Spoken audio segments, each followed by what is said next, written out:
ব্রিজকে 2 মাসের জন্য আপাতত বন্ধ রেখে সেই ব্রিজের যে রিপেয়ারিংয়ের কাজ সেই রিপেয়ারিংয়ের কাজ আরম্ভ করা হবে। বরাক উপত্যকার অন্যতম গুরুত্বপূর্ণ গ্যামন সেতুটি 21 মে থেকে আগামী 2 মাসের জন্য সম্পূর্ণভাবে বন্ধ করে দেওয়া হবে। সেতুটির জরুরি মেরামতি ও সংস্কারের লক্ষ্যে এই সিদ্ধান্ত নেওয়া হয়েছে বলে রবিবার জানিয়েছেন মন্ত্রী কৌশিক রায়। এদিন দুপুর 3টা নাগাদ বরাক উপত্যকার অন্যতম গুরুত্বপূর্ণ কাটিগড়া বদরপুর সংযোগে গ্যামন সেতু পরিদর্শন করেন মন্ত্রী কৌশিক রায়। কাছাড়ের জেলা আয়ুক্ত মৃদুল কুমার যাদব এবং national highway infrastructure development corporation লিমিটেডের জেনারেল ম্যানেজার গৌরাঙ্গ দেওঘরেকে সঙ্গে নিয়ে সেতুটি পরিদর্শন করেন। এরপর কাটিগড়ার পূর্ত বিভাগের কার্যালয়ে বিজেপি জেলা সহ সভাপতি বিপ্লব কান্তি পাল, মণ্ডল সভাপতি বিশালাক্ষ দেব, প্রাক্তন মণ্ডল সভাপতি নির্মলেন্দু চক্রবর্তী, প্রাক্তন বিধায়ক অমর চাঁদ জৈন সহ স্থানীয়দের সঙ্গে নিয়ে এক সাংবাদিক সম্মেলনে মন্ত্রী রায় এই ঘোষণা দেন। মন্ত্রী কৌশিক রায় জানান, গ্যামন সেতুর মেরামতি কাজ অত্যন্ত গুরুত্বপূর্ণ এবং তা না করলে ভবিষ্যতে বড় ধরনের দুর্ঘটনার ঝুঁকি দেখা দিতে পারে। এই সময়কালে জনগণের কিছুটা অসুবিধা হলেও সবার সহযোগিতায় কাজটি সফলভাবে সম্পন্ন করা সম্ভব হবে বলে আশা ব্যক্ত করেন তিনি। সেতু বন্ধ থাকার সময়কালীন বিকল্প যাতায়াত ব্যবস্থার কথাও জানান মন্ত্রী। ব্যুরো রিপোর্ট, আজকের বরাক। BVCL presents আজকের Barak, a house of Adrija Enterprise. Valley Cement. Valley strong, very strong.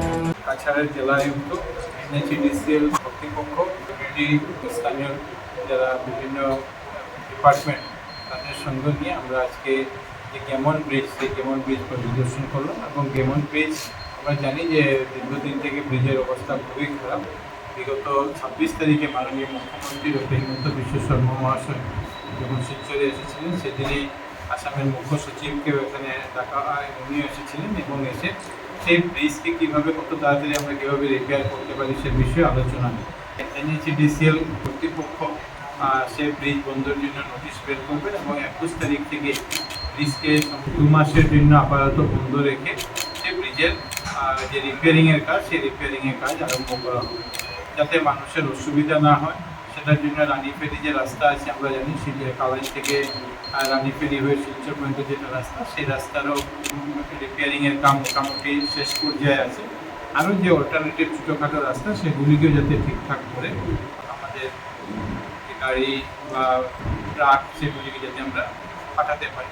2 মাস জন্য NHEDCL সময় নিয়েছে, কিন্তু আমরা জানি যে 2 মাসের মধ্যে ব্রিজ তাদেরকে কমপ্লিট করতেই হবে। কিন্তু এই সময় মানুষের কিছু অসুবিধাও হবে, বিশেষ করে কাটিগড়া এলাকা হোক, আমাদের বদলপুর, 5 গ্রাম, হাইলাকান্দি, শ্রীভূমি জেলার লোকদের কিছু কষ্ট হবে।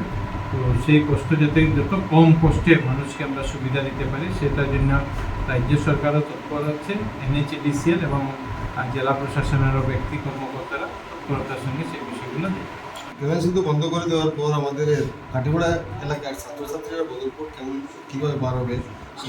যেমন ব্রিজ বন্ধ হবে 2 মাস অনেক অসুবিধা আমাদের হবে, সেটা আমি আগে বলেছি।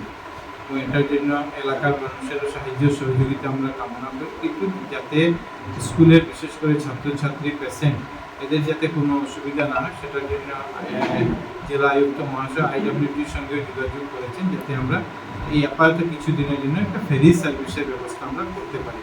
এবং মাননীয় মুখ্যমন্ত্রী মহাশয় বিষয়ে ইতিমধ্যে নির্দেশ দিয়েছেন, তার সার্ভিস যেটা হবে সেটা ছাত্রছাত্রী এবং রোগীদের জন্য যাতে আমরা বিনামূল্যে করে দিতে পারি, সেটারও নির্দেশ ইতিমধ্যে মাননীয় মুখ্যমন্ত্রী। যেহেতু কাটিগড়ার বিভিন্ন ছাত্রছাত্রীরা বদরপুরে পড়াশোনা করে বলেছেন নদীপথে দেওয়া হবে, সেক্ষেত্রে স্কুলের যে টাইম ওই টাইমে তো সব ছাত্ররা যেতে পারবে না, সেক্ষেত্রে কি প্রশাসনের তরফে কোনো স্কুলকে কোনো নির্দেশ দেওয়া হবে যে ছাত্রদের? জেলা আয়ুক্ত মহাশয় আছে, উনি বিভিন্ন স্কুল কর্তৃপক্ষের সঙ্গে একবার সে বিষয়গুলি নিয়ে আলাপ আলোচনা করে এটা সমাধানের একটা রাস্তা পণ্যবাহী লরি যেগুলি আছে সেগুলি কালাই থেকে রানীফেরি হয়ে শিলচর, শিববাড়ি রোড হয়ে হাইলাকান্দি হোক, কাছাড় হোক, শ্রীভূমি জেলার বিভিন্ন স্থানে।